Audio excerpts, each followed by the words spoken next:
Pemirsa, statement ataupun logika dari Waketum Gerindra tadi, Pak Arief Puyono, kalau membantu ya mestinya berada di dalam, dapat jatah kursi dong di kabinet.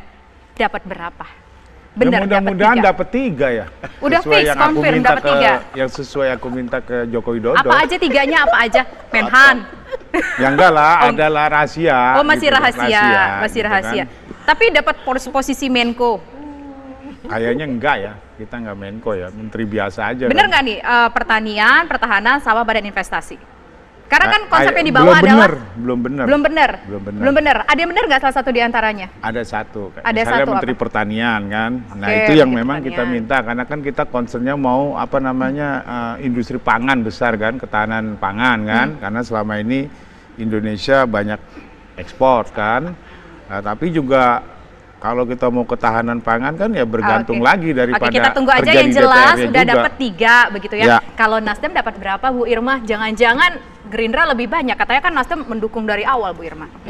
Inilah ya, Nasdem itu dari awal, dari 2014 mendukung Jokowi itu tanpa syarat dan mahar. Kita terserah Pak Presiden, dia mau kasih 2, mau kasih 3, mau dikasih 4, nggak dikasih pun kalau memang itu keputusan Presiden kita terima. Jadi ikhlas ya kalau Gerindra dapat lebih Ikhlas, banyak. seikhlas-ikhlasnya. Ikhlas. Kalau itu seikhlas-ikhlasnya. keputusan Presiden loh. Oke, memang ada yang bukan keputusan Presiden Oh kira-kira? enggak, bisa saja kan. Ada Kalau yang- Presiden bilang, Nasdem kita mohon maaf, kita nggak kasih kursi, ya masa kita mau ngemis-ngemis, nggak mungkin kan? Tapi apakah kemudian setelah itu kita akan menjadi oposisi seperti harapannya Bung Rocky? Nah, gimana? No, enggak. Bang Rocky, Saya menarik juga loh, nggak setia berharap, luar biasa, unconditional love Bang, kalau kayak gini Bang ceritanya. Saya juga nggak minta, pasti saya nggak minta beroposisi. Yang saya minta beroposisi itu adalah Gerindra. Nasdem saya minta konsisten, yaitu menolak Gerindra. Kan itu kimianya kan begitu. Bang, tapi Nasdem kayaknya udah legowo loh Bang. Oke, legowo. Itu soal lain, bukan soal saya. Itu saya hanya ingin supaya ada pedoman etis dalam politik. Artinya ini tidak etis apa yang terjadi Sangat saat tidak ini? etis. Enggak, artinya gini, Bang Rocky. Artinya selama ini Oke, Bung Rocky nggak tahu ya kalau mereka sebenarnya nggak konsisten. siapa? Gerindra dong. Gerindra nggak Oke. konsisten. Kan Anda kan dukung dia, mereka Jelas. mati-matian. Nah, Nggak, sekarang saya tahu, tidak mendukung Gerindra. Kan tahu Gimana tuh. saya mendukung Gerindra? Lah terus dukung siapa? Saya dukung diri saya sendiri, saya dukung pikiran saya. Gini saya terangin ya. Prabowo kemarin. Gimana mau dukung Oke, saya terangin pikiran ya. Anda? Anda kan bukan siapa-siapa, Karena itu Bos. saya terangin. Karena saya memang bukan siapa-siapa. Justru karena itu saya tidak mendukung siapa-siapa. Karena saya bukan siapa-siapa itu. Enggak Yuk. bisa begitu.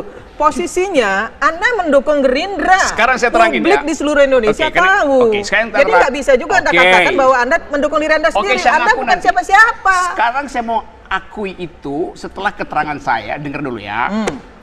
Saya mengajukan judicial review ke Mahkamah Konstitusi karena saya nggak setuju Jokowi versus Prabowo. Jadi dari awal posisi etis saya adalah tidak terhadap dua ini karena tidak cukup buat demokrasi. Poin itu pertama dulu ya. Karena itu saya beroposisi tuh. Saya beroposisi pada Jokowi dengan dasar membatalkan kedunguan. Prabowo beroposisi dengan maksud memperoleh kekuasaan. Lain motifnya. Jadi saya nggak mendukung Gerindra. Bagaimana caranya coba? Kalau dari awal saya tidak ingin dua-duanya. Gimana? Bagi Bukan saya otak ingin gitu. sampaikan kepada Anda. Apa? Anda bicara, Anda beroposisi karena kedunguan. Memangnya Anda pikir Anda lebih pintar dari Jokowi? Jauh Anda lebih lebih- dungu dari Jokowi. Bahkan Anda dengan- lebih dungu dari orang Nih. yang paling dungu di Oke, Indonesia. baik, ditahan dulu. Kita disaksikan masyarakat jutaan masyarakat Indonesia. Memang. Kita harus kontrol emosi dulu Saya di sini mau Ibu ini, Irma. mau- Oke, kita tengahi dulu. Silakan Bang boleh Farid. ngomong. Ya, Kita saya tahan pendengar, dulu, saya kita pendengar. tahan dulu Ibu Irma. Kita Oke. tahan dulu, kita cooling down dulu Ibu Irma. Bang Fahri Ya, gimana? saya mau baca doa dulu nih. Jadi gini, saya Iya, oke. Sudah selesai ya. ada Kita harus persoalan memberikan rumit. contoh yang baik kepada pemirsa. Jadi gini. Kita dengar dulu, Bu Irma, sabar Bentar dulu ya. Bu Irma. Jadi ada persoalan rumit yang tidak bisa kita sederhanakan juga. Concern dari Pak Jokowi itu tentang manajemen politik itu memang ada teorinya. Jadi ada Scott Manwaring membuat studi tentang presidensialisme dan multipartisme yang di mana-mana, terutama di negara Amerika Latin itu gagal. Sebenarnya politik kita ini dalam keadaan kemungkinan gagal. Karena mengelola presidensialisme dengan multipartisme itu tidak berjodoh dia. Oke. Jadi presidensialisme itu harusnya seperti di Amerika. Hanya dua partai. Dia hanya bisa dengan bipartai, hanya dua partai. Dengan dua partai itu nanti begitu presidennya menang dari Partai Demokrat, maka Republikan otomatis dia menjadi oposisi kepada calon Partai Demokrat. Nah di kita ini ada persoalan karena presiden kadang-kadang yang menang nih nggak punya partai. Pak SBY waktu itu pernah menang, dia belum punya partai, baru pertama Partai Demokrat menang sekitar 8%. Bayangkan 8% mesti melawan 92%. Karena itulah di tengah jalan dia melakukan reorganisasi kelembagaan partai politik dengan cara merekrut partai politik supaya dia mendapatkan mayoritas di parlemen. Dari awal saya menentang sebenarnya pandangan ini sebab di dalam presidensialisme sebenarnya presiden tidak berkoalisi dengan partai politik. Dalam presidensialisme presiden berkoalisi dengan rakyat yang memilihnya karena rakyat yang memilihnya. Berbeda dengan parlamentarisme. Dalam parlamentarisme seorang pemimpin itu apakah namanya Perdana Menteri atau Presiden, dia dipilih oleh parlemen sehingga sebenarnya dia berkoalisi dengan parlemen. Kalau dia mayoritas dia menjadi the ruling majority, kalau dia minoritas itu menjadi oposisi. Nah makanya di dalam parlamentarisme lah muncul istilah oposisi. Tapi begini, saya ingin nangkap maksud baiknya dulu.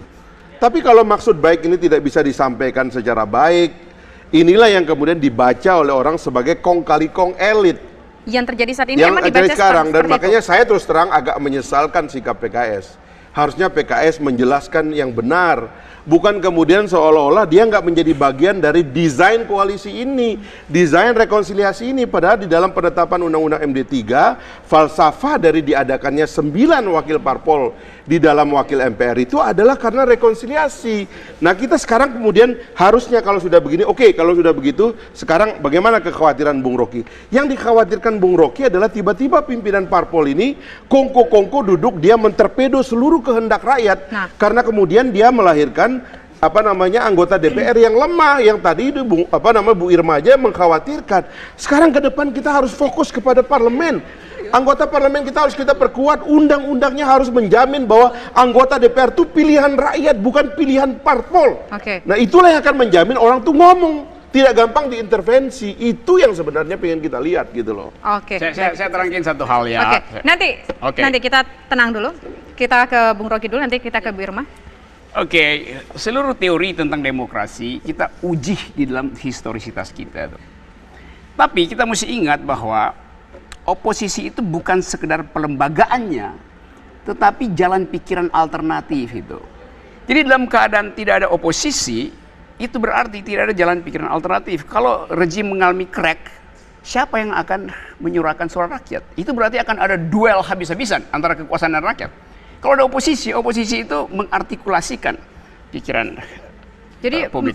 Ada potensi bisa jadi ada parlemen jalanan begitu Bang? Ya, dengan sendirinya anak STM jadi anggota DPR kalau semuanya ada di blok kekuasaan. Tetapi satu poin yang lebih penting, politik itu tidak boleh terbagi habis di dalam partai politik. Harus ada yang tidak di dalam formal politik. Karena itu ada pers, karena itu ada intelektual, karena itu ada WA group.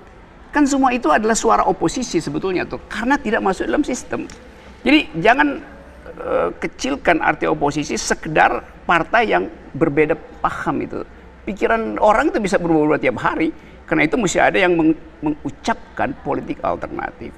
Nah yang terjadi sekarang adalah koalisi antara dealer bukan antara leader. Leader itu dia pikir konsepnya tuh. Nah kalau sekarang saya nggak lihat ini tukar tambah di bawah meja semua antara dealer bukan leader. Jadi kita perlu leadership, tapi yang terjadi ada dealership. Tidak ada leadership. Tidak ada leadership. Kalau leadership dia berani ambil posisi, saya oposisi. Kalau yang di dalam bilang yang oposisi mau masuk, stop. Anda nggak boleh masuk. Artinya tidak ada leadership baik dari yang diajak. Ya, tidak ada leadership dan tidak ada etik di dalam politik. Itu yang menyebabkan rakyat itu menganggap ini kacau. Menurut Rocky Gerung, rakyat menganggap ini kacau, tidak ada leadership dan tidak ada etika. Nanti dijawab oleh Ibu Irma dan juga Bang Arief, tapi nanti usai jeda berikut. Kami kembali sesaat lagi.